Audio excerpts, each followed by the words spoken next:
the difference between writing when you're practicing at home and writing on the day of the test. Okay, so when I'm doing practice with my students, I tell them sometimes they will do the exam practice under exam conditions, but sometimes they will do the exam practice to practice strategies.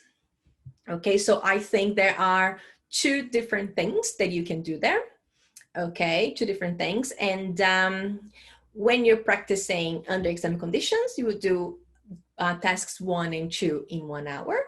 Okay, but sometimes I talk to my students about the writing in advance, and we talk about lots of things before they actually write. So it doesn't make sense for them to do it under exam conditions if we have discussed the task before, right?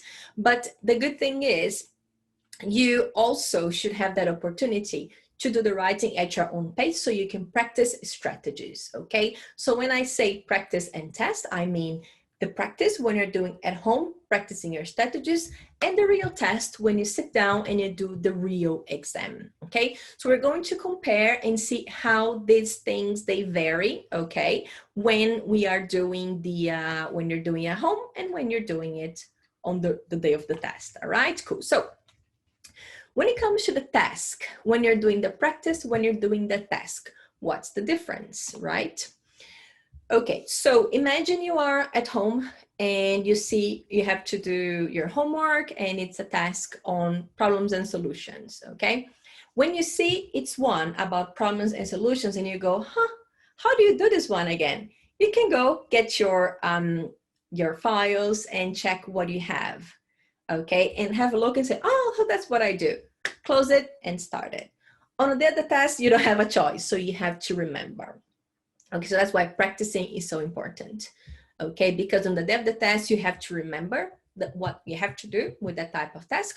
Whereas if you are practicing at home, you can stop, take a break, go look at previous writings that you did, and then you can start it. Okay, cool. Then the topic.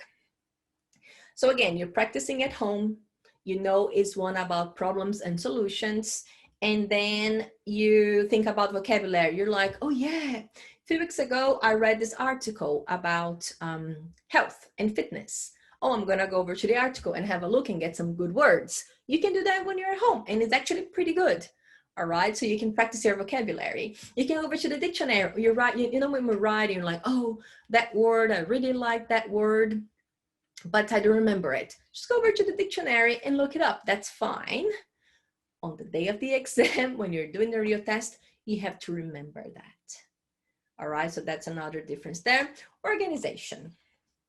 Okay, so when it comes to organization, if you're at home practicing, if you're not sure, you're like, oh, problems and solutions, 5 paragraphs or 4 paragraphs? I don't quite remember. Go ahead and get an example. Okay, 4, done. Oh, 5, done. And then you can start creating the organization for your writing. When you do the real test, you have to remember it, okay? I have a student, last week he did the IELTS test, and then actually we had a very good lesson before he did the test on a Sunday. We had a lesson on a Thursday, I think. And it was a very good lesson, and we talked about steps, and he took some notes, and then he said, oh my god, can you believe that I printed the screen? So and I sent him all the materials, and then he said he printed the screen and he was hoping he would be able to open it very quickly before he started writing. I'm like, no, it's the real test. Like, oh no, yeah, but I thought I could, and I printed it and I had everything on my phone. I'm like, no man, you can do it during the test. Like, yeah, that's very sad. And then he said, well, if I had the opportunity to check that, my writing would have been much better. But that's why you have to practice, because on the day of the exam, you can't. You have to remember it. Okay, cool. And then the plan.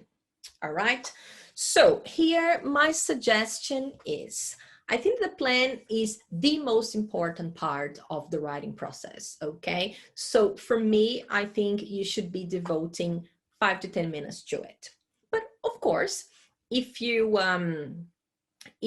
have some time, if you want to make sure your plan is good, when you're practicing, you can even spend up to 15 minutes, because again, that's helping you get the hang of it. All right. And then, but when you're doing the test, I suggest no more than 10 minutes because you're under a lot of time pressure. Okay, so you should be trying to actually do it in under 10.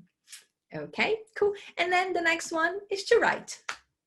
Okay, so when you're practicing at home, you can stop.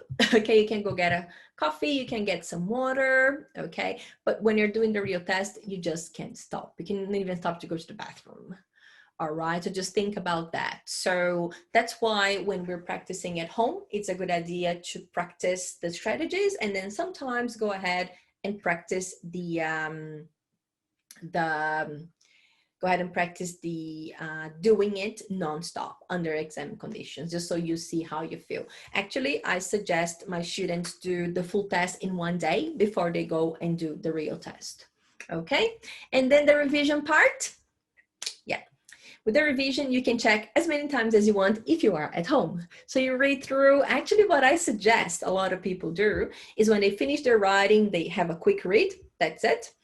And then the next day, they read again because you're likely to find more mistakes the next day than you do on the day that you write. Okay. But if you're doing the real test, no, you don't have that opportunity. When you're practicing, you can even have people to look at it for you. You know, you can get a teacher, you can get a friend, you know, to look at it for you. But on the day of the test, you have no one to look at it but yourself. So you should be very good at that and keep practicing. The submission part is the same, right? That doesn't change much when it comes to the steps.